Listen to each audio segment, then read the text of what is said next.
Merdeka belajar wujud yang nyata. Assalamualaikum warahmatullahi wabarakatuh.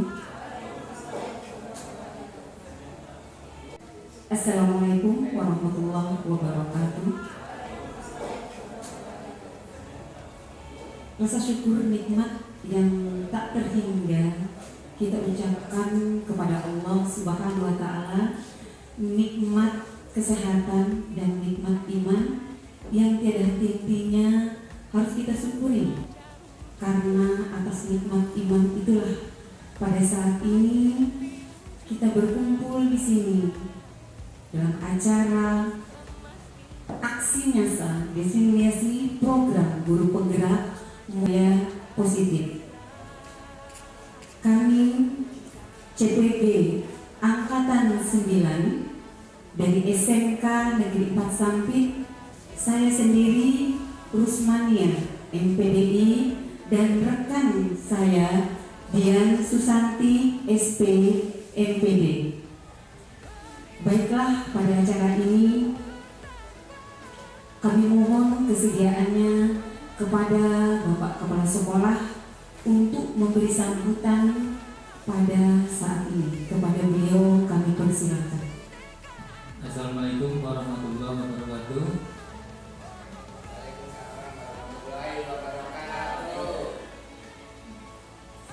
Terima kasih atas waktu yang diberikan kepada saya untuk memberikan sambutan dalam rangka diseminasi untuk modul calon guru penggerak, yaitu untuk budaya positif.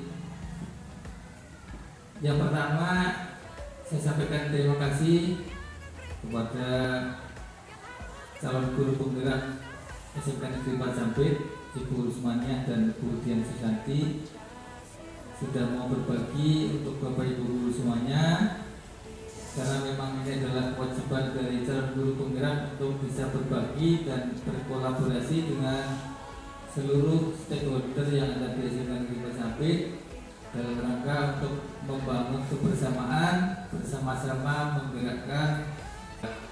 Bapak Ibu guru penggerak adalah inovator sekaligus motivator dan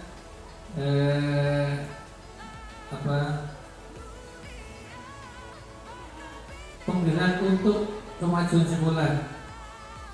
Jadi dari segi gurunya, peserta didiknya maupun manajemen sekolah, semuanya digerakkan melalui program pendidikan guru penggerak. Terima kasih dan ucapkan kepada Bapak Kepala Sekolah SMK Negeri 4 Sampit yang sudah memberi sambutan. Baiklah, kami di sini akan berbagi dengan Bapak Ibu. Ada sebuah tugas yang harus kami lakukan, yaitu berbagi aksi nyata modul 1.4 tentang budaya positif. Pada saat pemaparan nanti ada beberapa hal yang akan kami paparkan tentang budaya positif itu sendiri. Sebelumnya kami ini sudah siang Bapak Ibu. Tentu Bapak Ibu capek dari tadi pagi beraktivitas. Alangkah baiknya kita melakukan ice breaking terlebih dahulu, biar pada saat pemaparan nanti ilmu kita berbagi ini ada manfaatnya. Nah, Bapak Ibu, kita akan melakukan ice breaking terlebih dahulu Bapak Ibu untuk menangkan kita dari tadi pagi. Boleh saya minta Bapak Ibu untuk berdiri? Silakan Bapak Ibu untuk berdiri biar tetap semangat Bapak Ibu. Kita harus tetap semangat, tidak boleh menyerah, pantang menyerah. Baik Bapak Ibu, ada sebuah kita ice breaking. Ice breakingnya sangat sederhana. Sangat sederhana, nanti adalah angka. Bapak Ibu cuma membuat nulis angka 1, 2, 3. Ice breakingnya adalah angka tapi ditulis pakai gerakan. Bisa Bapak Ibu ya? Oke, kita mulai Bapak Ibu. 1, 2, semua Bapak Ibu. 3, 4, 4. Semua Bapak Ibu bersuara. 5, 6, 7, 8, 9, 10. Kita kasih aplaus dulu ya Bapak Ibu. Terima kasih Bapak Ibu atas semangatnya. Semoga menjadi motivasi kita untuk jadi lebih baik. Bapak Ibu, ada pertanyaan pemantik Bapak Ibu. Pertanyaan pemantiknya adalah Bapak Ibu setuju atau tidak setuju. Yang pertama, hukuman dapat mendisiplinkan anak. Bapak Ibu setuju atau tidak? Setuju? Masih lemas sekali suaranya Bapak. Saya bilang lagi Bapak Ibu. Pertanyaan pemantik saya adalah di sini adalah hukuman dapat mendisiplinkan anak. Setuju Bapak Ibu? Setuju. Ada yang tidak. Pertanyaan pemantik 2 adalah pemberian hukuman dengan hal positif seperti membaca atau membersihkan halaman sekolah dapat meningkatkan disiplin anak. Setuju Bapak Ibu? Setuju. Nah, topik diskriminasi budaya positif ini ada beberapa hal yang akan kami sampaikan Bapak Ibu. Yang pertama adalah disiplin positif dan nilai-nilai kebajikan universal.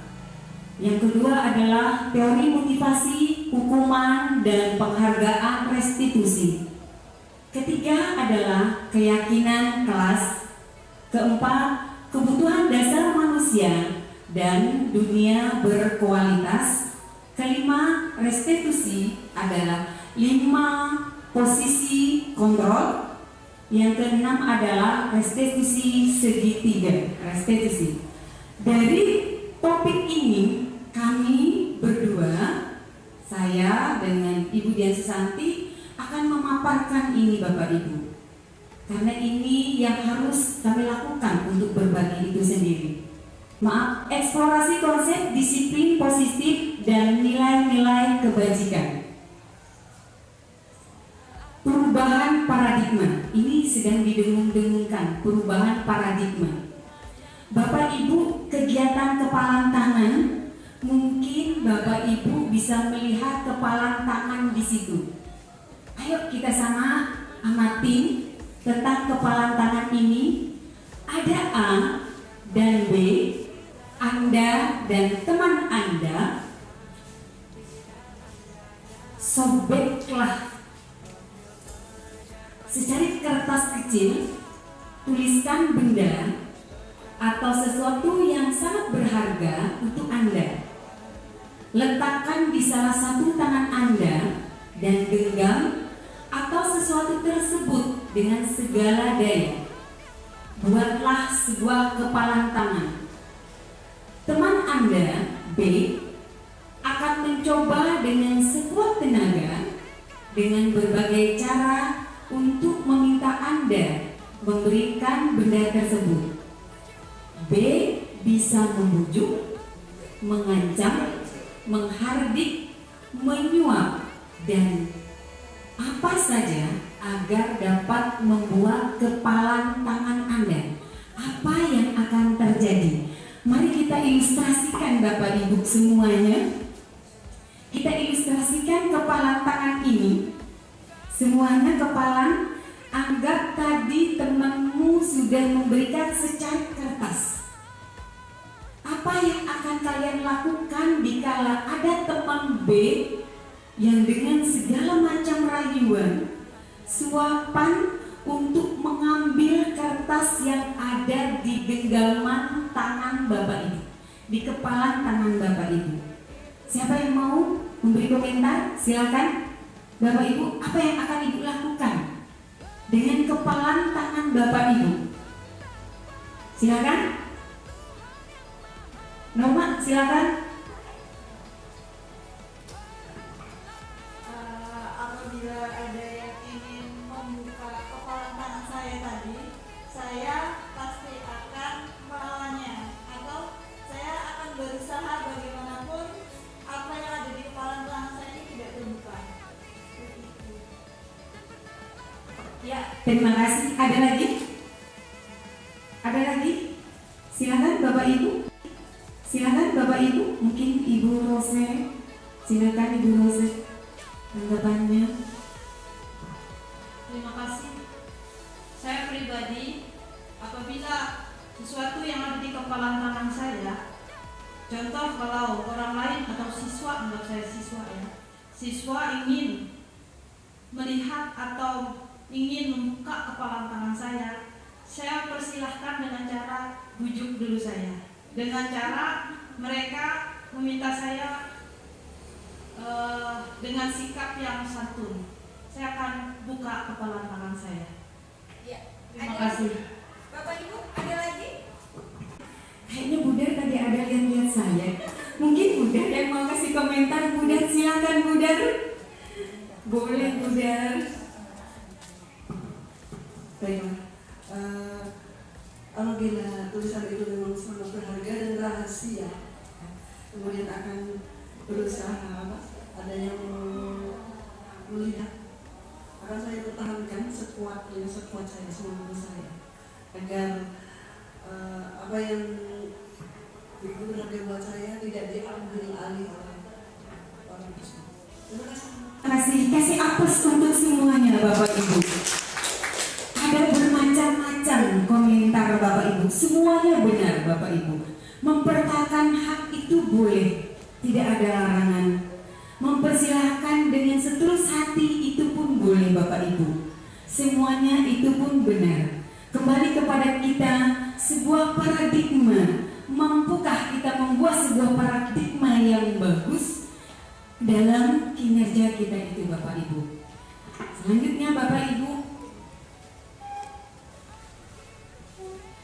perubahan paradigma teori kontrol dan teori pilihan ilustrasi kontrol. Ilustrasi kontrol mengontrol murid. Ilustrasi bahwa kritik dan membuat orang merasa bersalah dapat menguatkan karakter. Ilusi bahwa semua penguatan positif efektif dan bermanfaat. Ilusi bahwa orang dewasa memilih hak untuk memaksa. Kita sama-sama belajar Bapak Ibu untuk memahami ini. Sesuaikah apa yang kita lakukan selama ini, apa yang diinginkan oleh Ki Hajar Dewantara itu sendiri? Perubahan paradigma, simulasi respon, teori kontrol, dan teori pilihan. Siapa sesungguhnya yang memiliki kontrol itu? Bapak Ibu, di situ ada stimulus respon, ada teori kontrol atau pilihan. Mari kita sama-sama mengamati stimulus respon ini sendiri. Yang pertama, kita mencoba mengubah orang agar berpandangan sama dengan kita. Itu stimulus kita Bapak Ibu, tidak ada salahnya. Tapi apakah dengan kontrol itu, teori kontrol itu sudah pas? Kita berusaha memahami pandangan orang lain tentang dunia. Perilaku buruk dilihat sebagai suatu kesalahan, itu stimulus kita. Perilaku ada yang baik, ada yang tidak. Dari yang baik itu pasti punya tujuan, yang tidak baik juga pasti punya tujuan. Dari stimulus yang kita rasakan, apakah sudah sesuai dengan teori kontrol itu sendiri? Semua perilaku manusia memiliki tujuan, itu yang harus kita pahami. Yang ketiga adalah orang lain bisa mengontrol kita. Itu stimulus respon kita. Bagaimana dengan teori kontrol, apakah sudah pas? Hanya Anda yang bisa mengontrol diri Anda. Itu untuk teori kontrol. Selanjutnya saya bisa mengontrol orang lain. Apakah sudah pas dengan teori kontrol itu sendiri Bapak Ibu? Anda tidak bisa mengontrol orang lain. Selanjutnya, pemaksaan ada pada bujukan yang gagal. Apakah ini sudah sesuai stimulus yang kita punya dengan teori kontrol itu sendiri? Kalau tadi mengatakan memaksakan ada pada satu bujukan yang gagal, tapi bagaimana dengan teori kontrol itu sendiri? Kita harus melakukan kolaborasi Konsekuensus menciptakan pilihan-pilihan baru. Itu yang diharapkan. Model berpikir menang atau kalah, itu kita.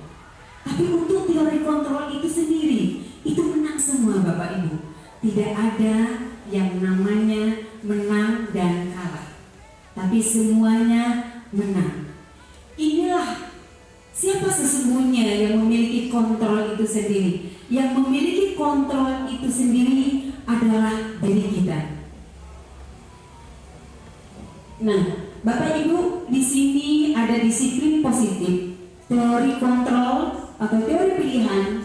Menurut Dr. William, Anda bisa mengontrol orang lain, hanya Anda yang bisa mengontrol orang lain. Anda tidak bisa mengontrol orang lain, hanya Anda yang bisa mengontrol orang lain. Makna disiplinnya seperti apa? Dari sini kita belajar menggali potensi kita agar tercapai tujuan mulia, yaitu menjadikan seseorang yang kita inginkan berdasarkan yang kita nilai, sesuai dengan profil pelajar Pancasila. Kalau yang pertama itulah beriman, bertakwa, berakhlak mulia. Ini adalah satu kesatuan dan itu tidak bisa dipecah Bapak Ibu. Kalau dia beriman, pasti dia bertakwa. Kalau dia bertakwa, pasti dia adalah berakhlak. Ini kita tidak bisa ibaratnya memecah dari tiga kata ini.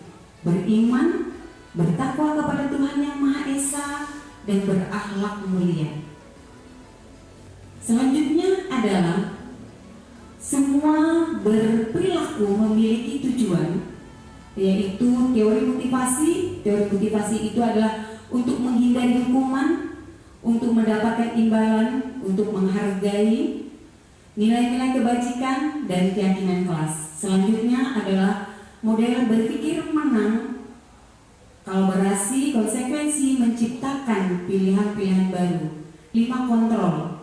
Nah, 5 kontrol ini ada menghukum, membuat rasa bersalah, teman, pemantau, manajemen. Dari 5 kontrol ini kita termasuk yang mana Bapak Ibu? Apakah kita termasuk orang yang sering menghukum Bapak Ibu? Atau kita termasuk orang yang membuat orang itu merasa bersalah dengan apa yang kita lakukan? Atau kita menjadikan teman? Atau kita menjadi sebuah pemantau?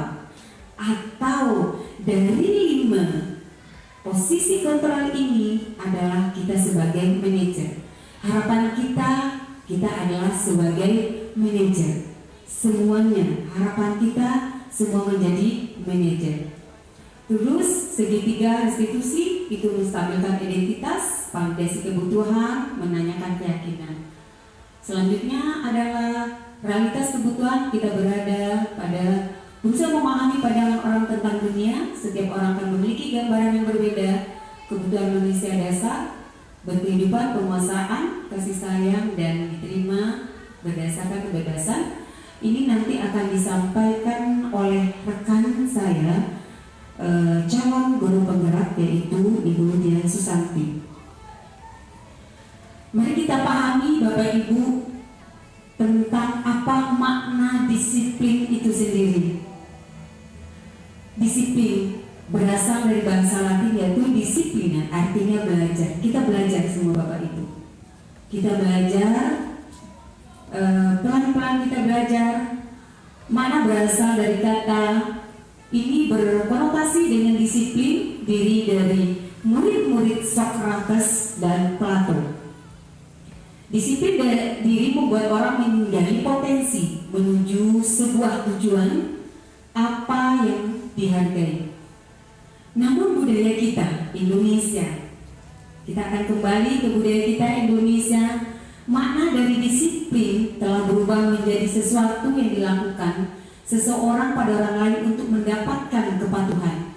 Kecenderungan umum adalah mengubah kata disiplin dengan ketidaknyamanan, bukan dengan apa yang kita hargai atau mencapai sebuah tujuan. Bapak Ibu, apakah kita sudah belajar untuk tidak menghukum siswa, Bapak Ibu.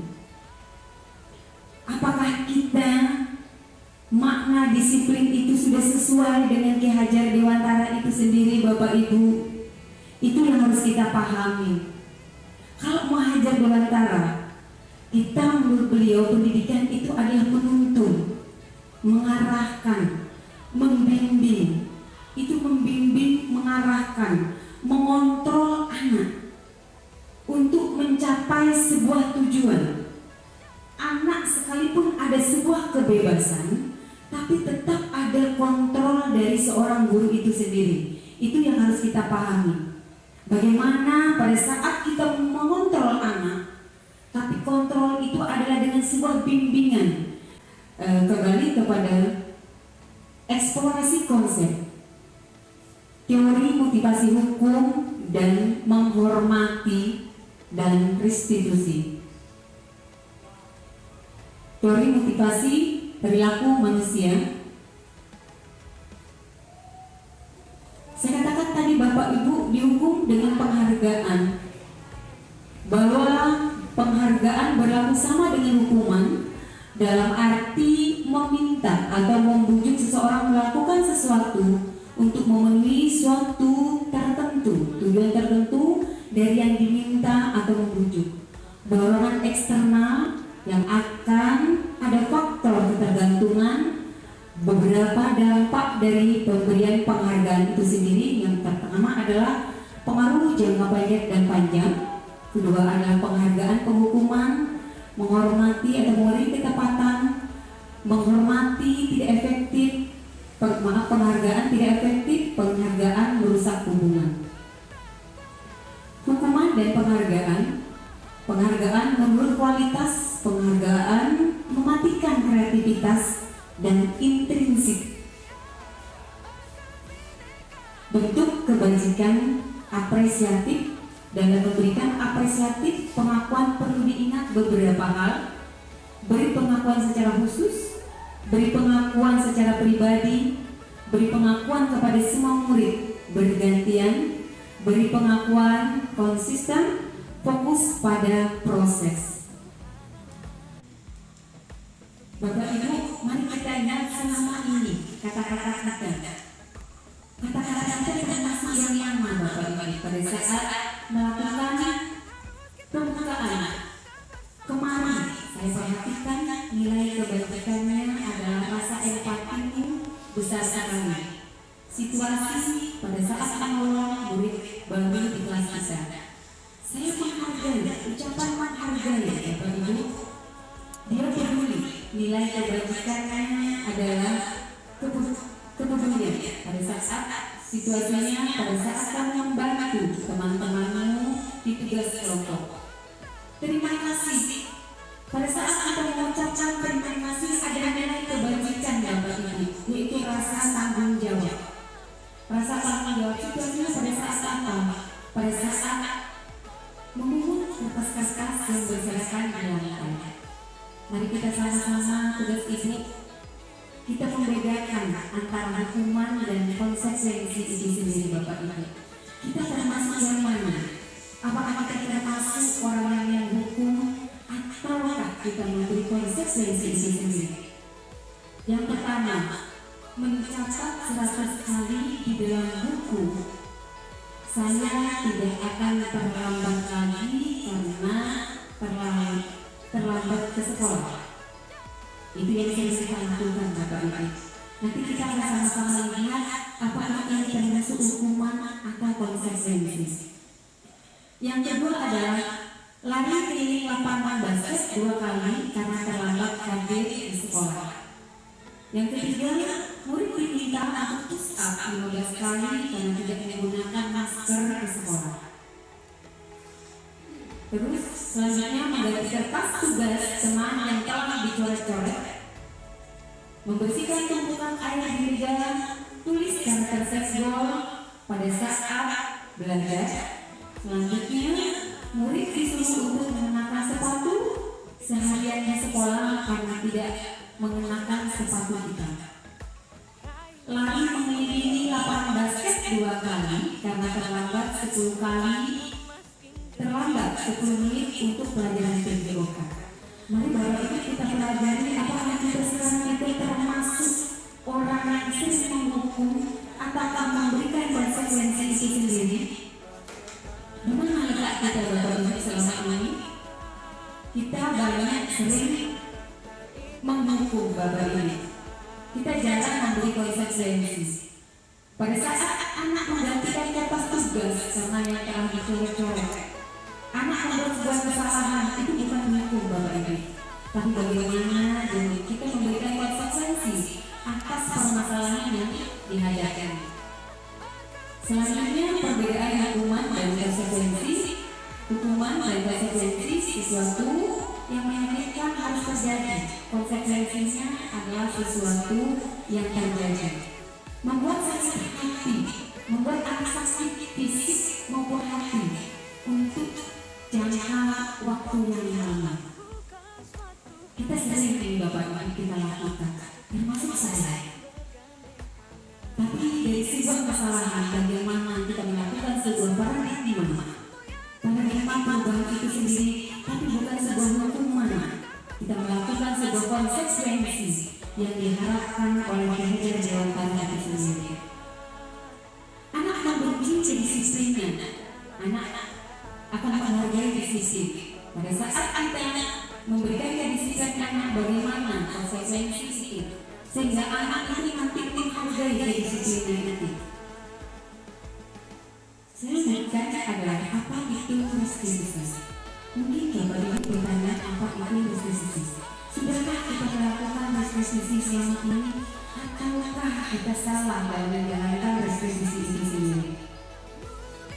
Restitusi adalah proses menciptakan kondisi bagi murid untuk memperbaiki kesalahan mereka, sehingga mereka bisa kembali pada kelompok mereka dengan karakter yang lebih kuat.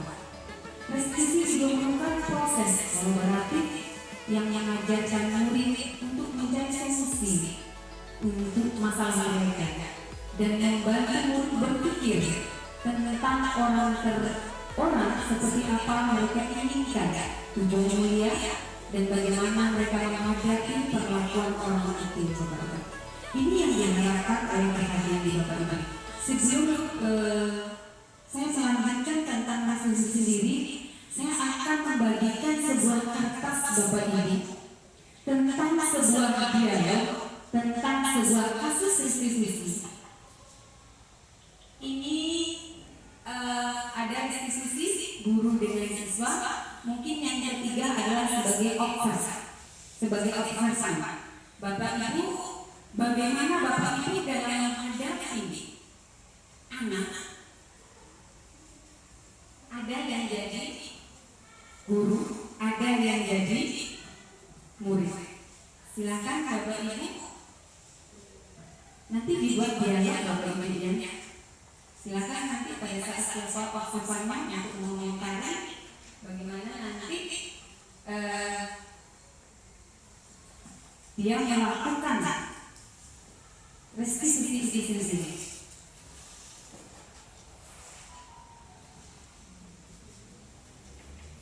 Saya khawatir nanti kebagi semuanya.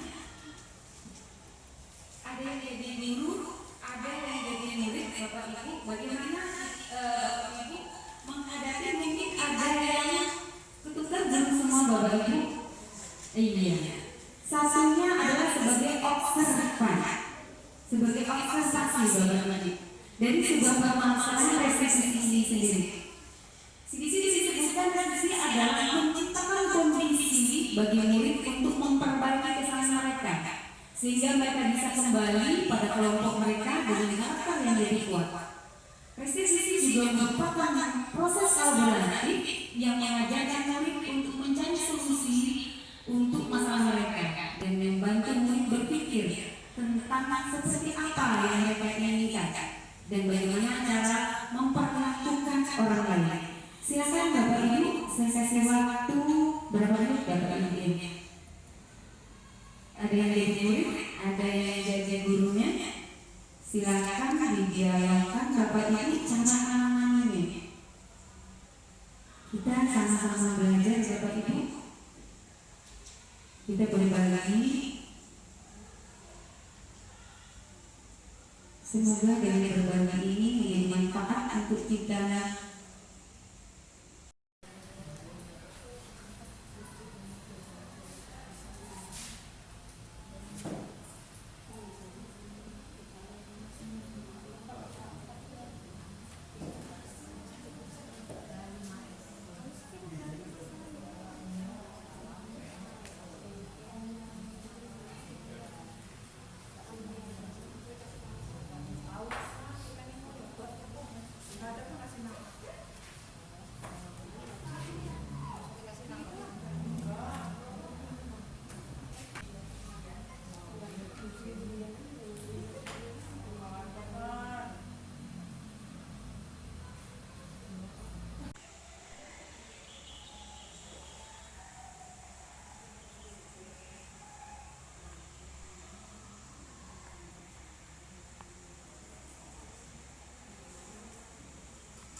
Segitiga restitusi Bapak Ibu. Segitiga restitusi itu ada basic kebutuhan, ada dia pertama itu adalah menanyakan menstabilkan identitas, validasi kebutuhan, dan menanyakan sebuah keyakinan.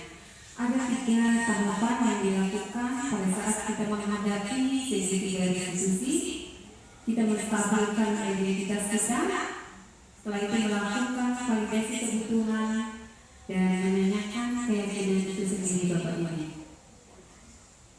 Silakan Bapak Ibu, ada yang mau mencoba melakukan restitusi segitiga? Ada yang jadi guru? Ada yang jadi muridnya? Bude? Silakan Bude, posisinya sebagai apa itu? Guru. Berarti berdialog dengan siswanya. Siswanya adalah Farida. Tidak apa-apa itu untuk melakukan ini. Silakan. Bagaimana kita menghadapi, menangani sebuah permasalahan dengan menggunakan segitiga restitusi itu sendiri. Silakan Bude.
Jika Ibu lihat kamar tadi dengan tiket kelas ya?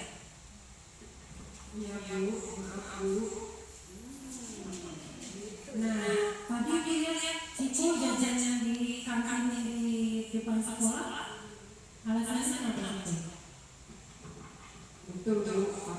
sarapan. Bagian kalau saya diskusi kan saya orang terus lapar lagi minum saya datang kesiangan Bu. Jadi saya bosan diskusi. Ciko di kelas itu kan sudah ada tiketnya. Ciko kan kemana-mana ini ragu. Jadi usahakan bertanggung jawab ya dengan tugas yang sudah disepakati di kelas. Nah nanti berbuat salah itu bisa Ciko boleh, tetapi harus tahu kalau apa yang Ciko lakukan itu salah ya. Nah terus yang kedua, Ciko alasannya tadi kan belum sarapan pagi. Nah Ciko kan tahu kalau ragu Ciko piket. Jadi usahakan nanti ke depannya kalau ada jadwal piket di hari Rabu, Ciko sarapan dulu di rumah ya sebelum berangkat ke sekolah. Terus alasan Ciko bosan bersih-bersih ya. Ciko bukan alasan seperti itu ya, sebenarnya tidak masalah, tinggal Ciko sampaikan apakah karena Ciko sering ketika piket itu sering melakukan lebih banyak pekerjaan ketimbang teman-teman piket lainnya, atau memang Ciko sendiri yang memang merasa bosan tidak dengan piket. Karena kalau piket kan terus Bu, teman-teman lain cuma bagian nyapu aja, saya bersih semua. Makanya saya bosan Bu, mana lagi. Iya, baik kok. Nanti ke depannya untuk petugas piket akan dipanggil, kita cari solusinya. Nah, usahakan nanti pembagian tugas piketnya itu harus sama-sama. Ya, gotong royong mengerjakannya. Kan ada 5 orang per hari kerjanya. Jadi nanti kalau memang Ciko lebih banyak mengerjakan pekerjaan piket, itu harus disampaikan ke Ibu biar Ibu cari solusi untuk mengatasi keadaan yang seperti ini. Ya, Ciko untuk kedepannya kalau sudah ada solusinya nanti kerja gotong royong di kelas, jangan diulangi lagi ya. Baik Bu, maaf ya Bu. Ya, baik Ciko.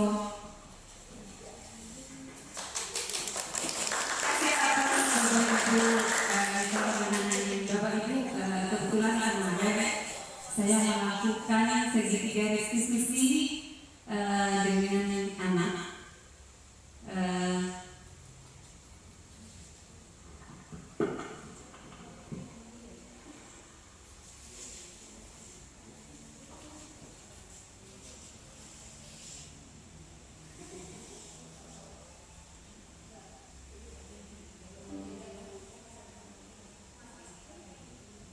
Bapak Ibu dalam menangani segitiga restitusi ada beberapa tahapan Bapak Ibu.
Itu adalah diskusi yang saya lakukan kemarin dengan siswa Bapak Ibu.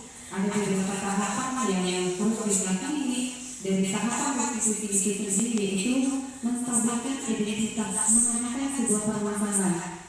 Kita tidak lagi menjudge anak itu Bapak Ibu, tapi bagaimana dengan sebuah kelembutan itu yang diharapkan oleh KHB itu sendiri.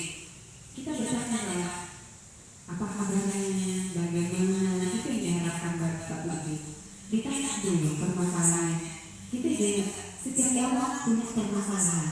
Kalau tadi itu mengatakan dia tidak tiket, ya kan, ada ditanya sama gurunya, ternyata siswanya lebih banyak lagi daripada gurunya, ya kan. Saya dimakan Bapak Ibu, apa gitu ya. Ada siswa tadi dialog yang dilakukan itu dia bertanya identitasnya. Dia tanya, dan setiap orang itu pasti punya kesalahan.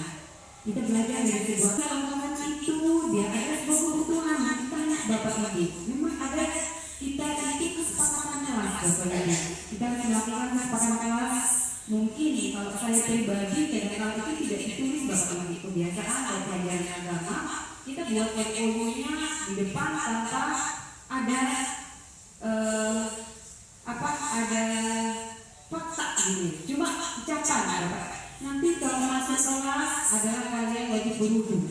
Itu yang saya lakukan, dan itu ROU tidak ada karena sebuah ucapan. Yang diharapkan dari diskusi itu sendiri ada sebuah kesepakatan, sehingga pada saat melakukan kesalahan akan ditanya, apakah kamu sudah tahu kesepakatan kelas mana yang sudah kamu lakukan? Dia akan menjawab, iya Bu, saya tidak tiket. Kalau tidak tiket, berarti kesepakatan kelasnya apa? Tanggung jawab Bapak Ibu. Dari sebuah tanggung jawab itu kesepakatan nanti dibuat Bapak Ibu. Nanti setelah itu Bapak Ibu tantangan yang dari sisi sendiri kita merespon dari anak itu sendiri. Makanya apa kita sudah sesuai melakukan sesuai yang diharapkan oleh KHB itu sendiri ataukah tidak Bapak Ibu? Maka perlunya revisi segitiga ini sendiri. Itu yang diharapkan Bapak Ibu. Kalau kemarin saya sempat di YouTube, semoga ini tidak error Bapak Ibu ya, tentang aksi nyata saya yang sudah saya upload di YouTube.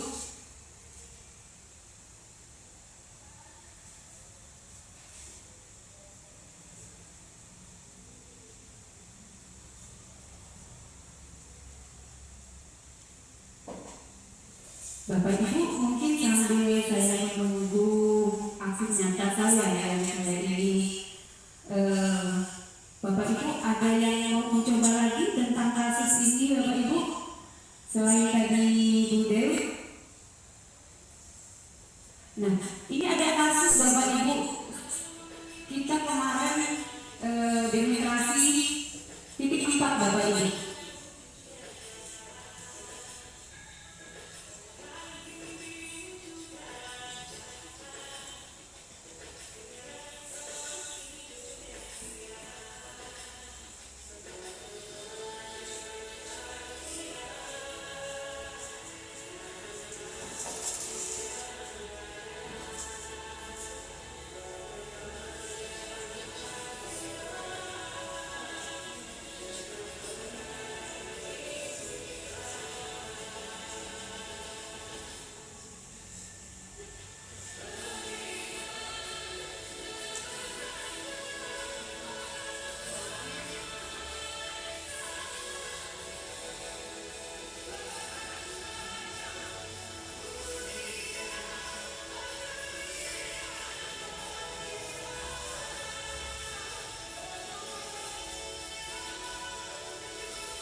ada dua kasus yang kemarin saya angkat Bapak Ibu.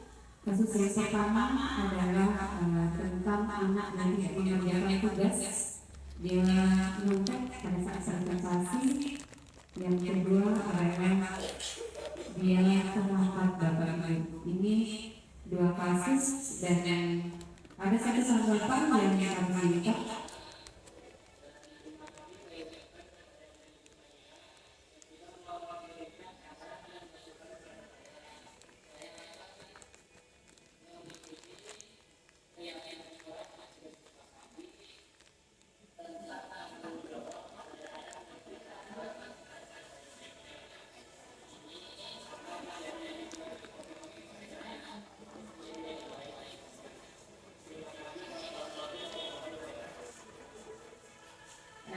Demikian Bapak Ibu aksi nyata saya yang kemarin saya upload ada beberapa sebenarnya pandangan berkenaan dengan beta yang terbitan dari daerah ini.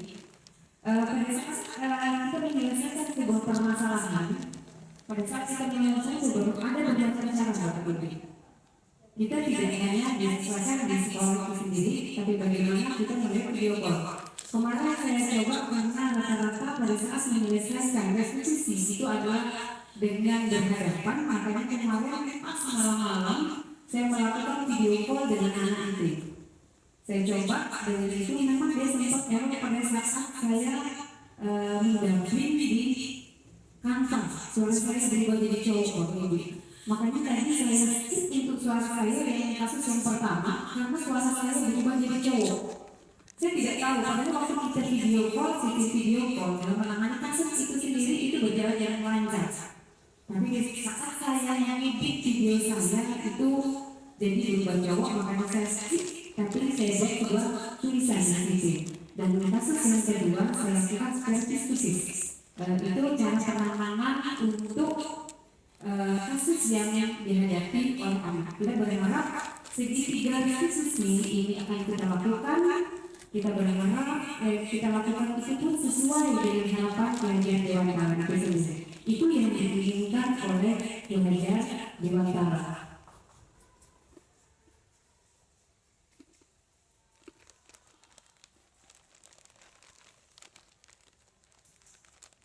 Ciri-ciri restitusi bukan untuk menulis kesalahan, namun untuk belajar dari kesalahan. Makanya pada saat tadi ditanya, kamu tahu nggak kenapa dipanggil? Tahu Bu, karena mungkin saya nyontek pada saat itu sebuah dialog. Nah, selalu akan mengatakan setiap orang itu pasti punya kesalahan. Ibu juga punya kesalahan. Itu dialog yang diinginkan dan dilakukan oleh pendidik itu sendiri. Sehingga anak itu tidak merasa bersalah, sekalipun dia bersalah. Itu yang diharapkan. Memperbaiki hubungan itu pada saat anak merasa dia punya sebuah kesalahan yang ada. Tawanan dan paksaan itu jadi sebuah tawanan atau paksaan, tapi bagaimana anak itu nyaman dengan diri kita, itu yang diharapkan. Restitusi menurut Anda melihat ke dalam diri. Intrinsik itu perlu Bapak Ibu. Kenapa? Kalau kita lihat diri kita, apakah ini sesuai atau tidak, apakah ini tidak sesuai, itu akan enak Bapak Ibu. Kelima adalah mencari kebutuhan dasar yang mendasari tindakan itu sendiri. Jadi permasalahan itu dicari dasarnya. Kenapa? Jangan sampai pada saat kita panggil anak itu ketakutan Bapak Ibu, itu jangan. Tapi bagaimana pada saat anak itu kita panggil, dia nyaman dengan diri kita, itu yang diharapkan. Restitusi diri adalah cara yang paling baik. Restitusi faktor pada karakter bukan tindakan. Kita berharap tindakan. Mungkin selama ini kita hanya tidak memberikan sebuah kata kepada anak, tapi hanya merupakan sebuah tindakan. Nah, bagaimana pendidikan itu belum menjadi sebuah karakter, tidak lagi sebuah tindakan. Restitusi fokus pada solusinya Bapak Ibu. Nanti ditanya, kamu tahu solusinya? Tahu Bu. Saya minta maaf atas sebuah kesalahan saya tidak akan mengulangi lagi. Itu solusi. Solusi yang ada dari sebuah permasalahan, bicara solusinya. Kalau tanpa kita tidak mencari solusinya, kita akan merasa takut, Bapak Ibu. Diskusi mengembalikan murid yang berbuat salah pada kelompoknya, sehingga dia pada saat dipanggil guru, dia tidak lagi sebuah hukuman. Dia akan nyaman pada saat dia masuk ke kelompoknya lagi. Dipanggil guru bukan sebuah kesalahan, tapi menyelesaikan sebuah permasalahan itu sendiri. Itulah inti dari restitusi kelompok itu sendiri, Bapak Ibu. Nah, Bapak Ibu, saya katakan ini tadi sempat saya bahas 5 posisi kontrol kita termasuk yang mana, Bapak Ibu? Apakah kita termasuk orang yang sering menghukum, Bapak Ibu? 5 kontrol ini, apakah kita termasuk orang yang menghukum, membuat merasa bersalah dari semuanya permasalahan, menjadi teman, penonton, atau manajer? Dari keinginan ini, kita berharap kita akan menjadi sebuah manajer, Bapak Ibu. Pada saat menjadi sebuah manajer, kita akan mengontrol situasi itu dengan baik. Kenapa? Harapan sesuai dengan profil pelajar Pancasila, beriman, bertakwa pada Tuhan Yang Maha Esa, dan berakhlak mulia. Akhlak mulia itulah yang diharapkan dari sebuah kontrol ini sendiri, Bapak Ibu. Di situ ada sebuah motivasi dari guru berbuat, guru berkata, hasil, kaitan dengan dunia berkualitas, murid berkata, dampak pada murid. Pada saat kita mengatakan itu lingkungan, guru kata, menghardik, menunjuk, menyakiti, menyindir, itu berarti lingkungan, Bapak Ibu. Nah, tentu ini yang selama ini kita lakukan, Bapak Ibu. Atau kalau bagaimana? Nah, kita berharap paradigma itu ada kita lakukan. Selama ini yang kita lakukan menghukum anak. Nah, berbuat merasa bersalah, berceramah mengatakan seharusnya ibumu kecewa. Kamu tahu bagaimana ibumu, itu sudah hukuman menurut Pelajar Dewantara, Bapak Ibu. Teman, membuat alasan-alasan untuk muridnya, menghitung dan mengukur, mengajukan pertanyaan-pertanyaan. Dari ini mengajukan pertanyaan ini tadi, mungkin kita akan mampu menjalankan segitiga restitusi ini sendiri, Bapak Ibu.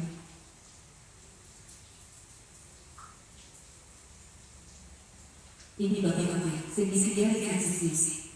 Ada kestabilan identitas pada sebuah permasalahan tadi, kita panggil anak, kita tanyakan anak.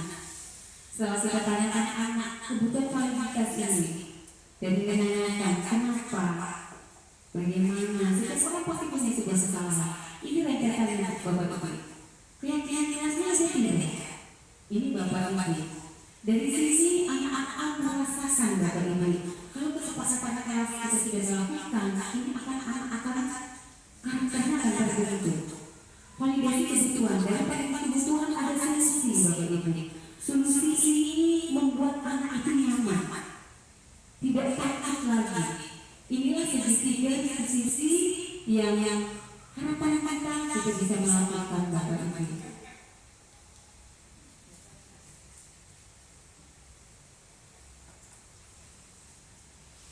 Refleksi, Bapak Ibu. Hal baru apa yang sudah diterima saya, yang akan saya dapatkan, perasaan apa yang muncul selama mengikuti sesi ini, khususnya mengenai makna disiplin, motivasi intrinsik, 3, peran Amon, seperti apa yang telah melakukan selama ini di Boyolali. Saya akan menjadi Amon yang seperti apa yang telah mengikuti modul ini. Bapak Ibu, saya mohon refleksinya dari apa yang sudah kita lakukan, Bapak Ibu. Sebelum refleksi, mungkin kita akan melakukan yel-yel SMK dulu, Bapak Ibu. Jadi tidak kita sudah siang. Kalau sudah siang, semangatnya sudah mulai kendor, sudah mulai lapar, atau sudah mulai capek, ya tidak? Karena kita berharap ini akan menjadikan semangat kita Bapak Ibu. Kita lakukan SMK bisa, SMK hebat. Ya Bapak Ibu ya, kita lihat SMK. SMK. SMK. Iya, terima kasih Bapak Ibu. Selanjutnya refleksi. Refleksi saya minta dengan Juliani untuk memberikan refleksi hari ini. Baik. Untuk refleksi dari saya pribadi, hal baru apa yang mengubah paradigma saya yang saya dapatkan? Yang saya dapatkan pada kegiatan hari ini adalah saya tahu saya bisa membedakan mana yang disebut dengan hukuman, mana itu konsekuensi. Karena selama ini menurut saya tahu hukuman, saya kurang paham tentang yang disebut dengan konsekuensi. Mungkin itu Ibu. Terima kasih. Terima kasih. Ada lagi Bapak Ibu? Silakan untuk refleksi kali ini Ibu Ria. Saya refleksi sekali ini.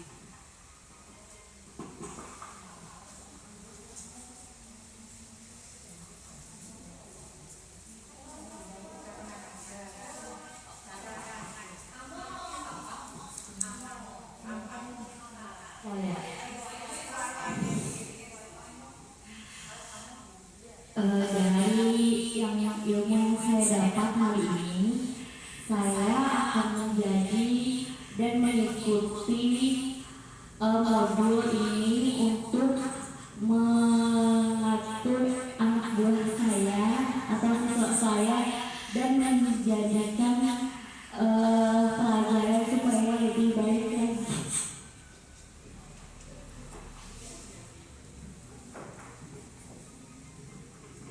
Mungkin terakhir kami minta kesediaannya untuk kepala sekolah untuk merefleksi kegiatan destinasi program bergerak modul 1.4 budaya positif. Saya mohon kesediaannya Bapak.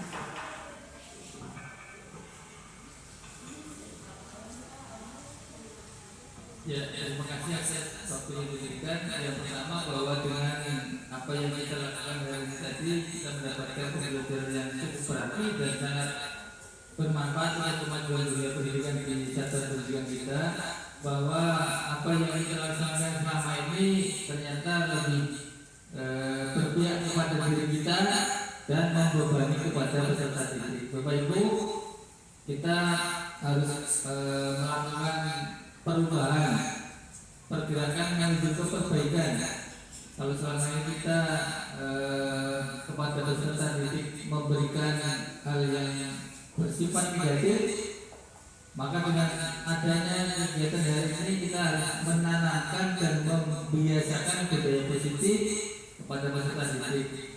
Yang pertama, kita harus membiasakan peserta didik untuk berani bertanggung jawab, mengakui kesalahan, dan kita tidak menghukumnya, tetapi dengan menyadarkan bahwa yang salah itu harus diperbaiki supaya mereka kembali ke jalannya, kepada kelompoknya, bisa kembali ke hal yang benar. Yang kedua, bahwa sebagai guru kita harus menjadi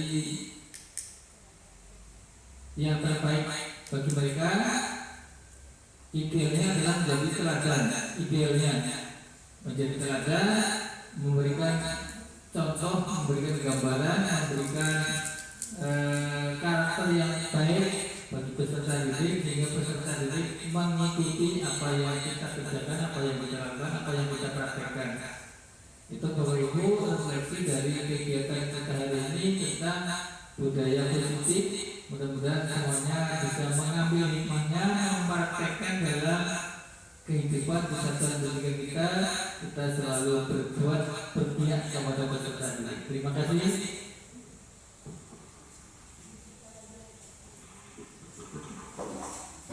Terima kasih atas kesempatan kepada Bapak Sekolah yang sudah direfleksi. Demikian paparan tentang aksi nyata modul 1.3 guru penggerak budaya positif. ucapkan kepada Bapak Kepala Sekolah yang sudah memberikan waktunya kepada kami sehingga acara ini bisa terlaksana dengan baik.